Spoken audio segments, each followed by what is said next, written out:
여러분 안녕하십니까? CJB 아침 뉴스입니다. 이 지역의 청년 유출 문제 해결을 위해 내년도부터 라이즈 정책이 시행됩니다.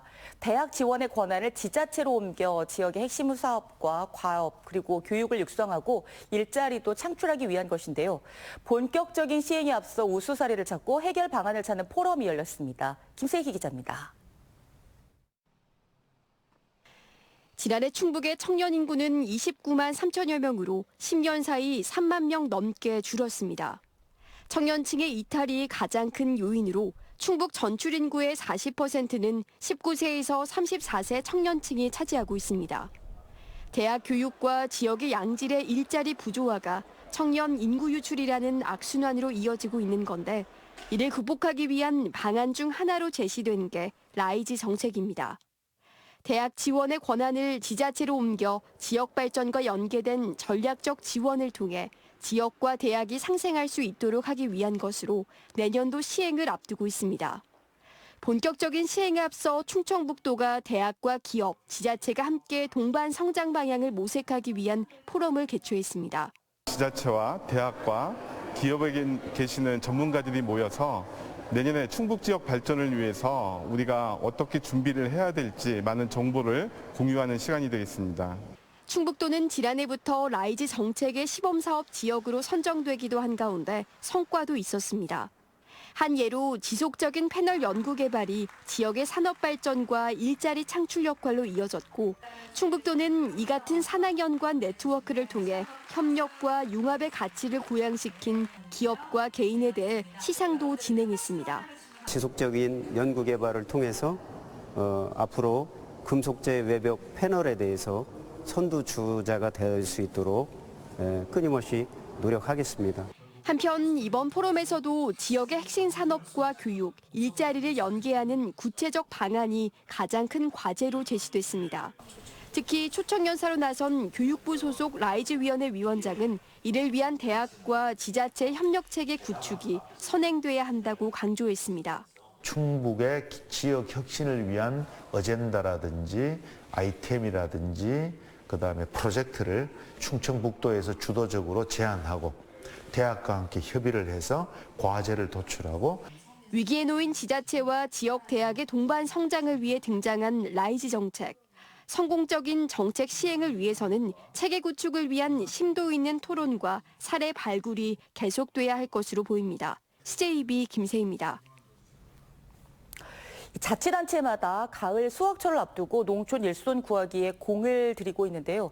청주시는 외국인 계절 근로자와 도시 농부 규모를 지난해보다 3배 이상 늘려 부족한 일손에 도움을 주고 있습니다. 장원석 기자입니다. 출하를 앞둔 호박밭에서 외국인 계절 근로자들이 마지막 손질 작업을 벌이고 있습니다. 이들은 최장 8개월간 농촌 지역에서 일손을 도울 수 있습니다. 농촌 인구의 감소와 고령화 탓에 농민들에게는 외국인 계절 근로자가 없어서는 안 될 귀한 일손입니다. 5개월에서 8개월 정도 일을 하거든요, 계절 근로자가. 일하다가 말다가 들어가는 경우가 많아요. 그래서 지금 10개월을 하면은 엄청 좋거든요. 현재 청주시에는 외국인 계절 근로자 230여 명이 시설하우스 농가 60여 곳에서 일손을 돕고 있습니다. 인력이 지난해보다 3배 이상 늘었습니다. 이달 말부터는 결혼 이민자 가족과 친지를 초청하는 방식으로 추가 인력도 공급됩니다. 도시 인력을 농촌에 지원하는 도시농부 지원 사업도 현재까지 연인원 6만 5천여 명을 투입했는데 올해 말까지 지난해 3배 수준으로 늘릴 방침입니다. 중개 수수료가 없는 농촌 인력 중개센터에는 교통비와 간식비 등도 제공되기 때문에 일손 문의가 끊이질 않습니다. 농촌인력중개센터를 통해서 700농가에 1,400명을 매칭해서 상반기 그렇게 실적을 냈고요. 하반기에는 홍보를 더 강화해서 더 많은 농가들이 이용할 수 있도록 추진해 나갈 계획입니다. 청주시는 외국인을 월급제로 고용해 농가로부터 인건비를 받는 공공형 계절 근로제를 확대하기 위해 농협 등 농업단체 등과 협의를 벌이고 있습니다. CJB 장원석입니다.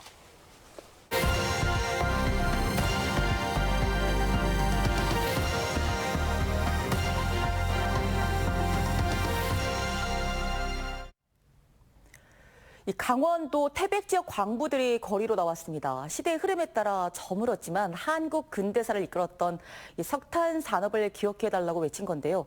광부의 날 지정과 진폐 환자들의 처우 개선 등 마지막 광부들의 바람이 모였습니다. 지원방송 윤수진 기자입니다. 몇 달 전까지만 해도 매일같이 입고 다니던 시커먼 광부복을 꺼냈습니다. 손때 묻은 방진 마스크와 흠집 투성이의 안전모도 챙겨들고 광부 100명이 거리로 나왔습니다. 국내 최대 탄광이었던 장성광업소의 폐광으로 남겨진 태백의 마지막 광부들입니다. 100년 가까운 역사를 가지고 이 광업소가 활용이 됐는데 태백의 이 산업이 광산의 산업이 저물어 갔다면 다시 해가 뜰 수 있는 어떤 기대감이 있어야 되는데 수십 년간 1000m 지하에서 탄을 캐며 국가와 가족을 일으켰는데 석탄 산업의 사양화와 함께 광부의 역사까지 잊혀질까 목소리를 높였습니다. 한국 근대사를 이끈 산업 역군들의 공을 인정해 정부 차원에서 광부의 날을 지정하고 진폐 환자들의 처우를 개선해달라는 것. 마지막 광부로서 뭔가 재연을 해서 보여드려야 되지 않겠냐 이러고 있고 정부에다가 광부날 지정해달라 이 조건하고 또 우리가 유령제를 국가 차원에서 유령제를 지내달라. 광산도시로의 지난 100년을 뒤로해야 하는 시민까지 2,000명이 모여 광부들의 기록을 유산으로 남기기 위한 정책 개발과 제도 개선의 필요성에 뜻을 모았습니다. 지하 1000m로 대한민국의 발전과 내 가족의 삶을 부양하기 위해서 청춘을 바친 집회 회원님들은 대한민국의 영웅들입니다. 함께 성역화 사업을 이루어내셨습니다. 대한석탄공사의 74년간 총 생산량 중 무려 절반을 차지하며 한국 경제 발전에 앞장섰던 장성광업소.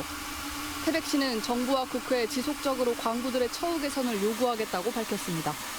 G1 뉴스 윤수진입니다. 청주시가 키르기스스탄의 수도 비슈케크시와 우호 교류 협약을 맺었습니다. 두 지역은 협약 체결을 통해 기업 간 경제 분야와 문화 등 다양한 분야에서 네트워크를 강화해 협력 사업을 추진할 계획입니다.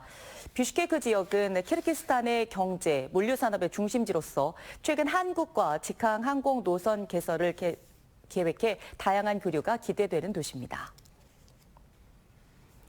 이 교권 침해 등을 이유로 정년을 채우지 않고 교단을 떠나는 충북 교사들이 해마다 200명을 웃도는 것으로 나타났습니다. 국회 교육위원회 소속 더불어민주당의 백승하 의원과 교사 노동조합 연맹이 발표한 초중고 중도 퇴직 교원 현황 분석 자료를 보면 중도 퇴직한 교원이 지난 2021년 249명, 2022년 287명, 지난해에도 273명이 그만둔 것으로 나타났습니다. 특히 정년을 채우지 않고 퇴직한 5년 이상, 15년 미만의 교사 비중이 103명으로 전국에서 가장 많았습니다. 이 프로축구 K리그2 충북 청주FC의 초대 사령탑인 최윤겸 감독이 자진 사퇴했습니다. 충북 청주FC는 최윤겸 감독이 최근 구단의 발전을 위해 자진 사퇴를 표명했다고 밝혔습니다. 올 시즌 33라운드까지 충북 청주FC는 13개 팀 가운데 10위에 머물러 있습니다. 오는 5일 예정된 부천FC와의 경기부터는 권효규 수석 코치가 감독 대행으로 팀을 이끌게 됐습니다.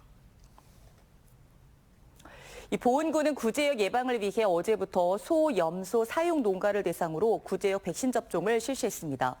이 접종 대상은 840여 개 농가 4만 7천여 마리로 자가 접종은 오는 14일까지 공수 의사를 통한 접종은 31일까지 이루어집니다. 보은군은 접종 한 달 뒤 항체 양성률이 기준치 미만인 농가에는 과태료를 부과할 방침입니다. 청주지법은 남자친구가 이별을 통보하자 허위 사실로 협박하고 스토킹해온 20대 A씨에게 징역 6개월에 집행유예 2년을 선고했습니다.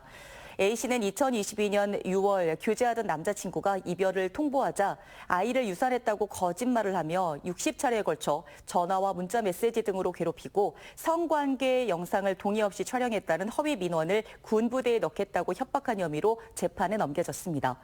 재판부는 피해자가 군인 신분임을 악용해 협박하고 반복된 연락으로 피해자가 상당한 불안감을 느꼈을 것으로 보인다며 양형 이유를 설명했습니다. CJB 아침 종합 뉴스를 마칩니다. 고맙습니다.